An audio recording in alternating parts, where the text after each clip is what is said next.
Snehalaya silks. இங்கு ஒவ்வொரு புடவையும் ஸ்னேகா தேர்ந்தெடுத்தது உங்களுக்காக.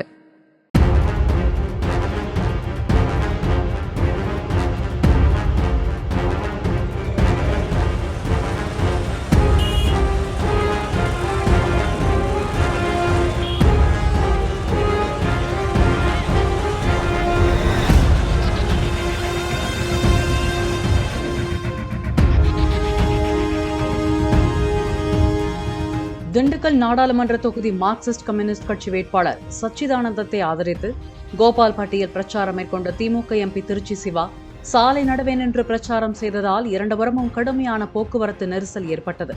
வாகனங்களுக்கு வழிவிடுங்கள் என திருச்சி சிவா கூறிய போதிலும் குறுகிய சாலையில் குவிந்திருந்த தொண்டர்களால் இருபுறமும் நகர முடியாமல் வாகனங்கள் நீண்ட நேரம் காத்திருந்தன.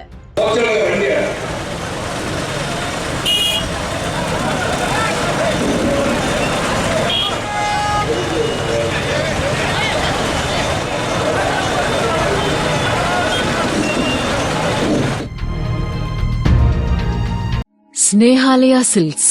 இங்கு ஒவ்வொரு புடவையும் ஸ்னேகா தேர்ந்தெடுத்தது உங்களுக்காக.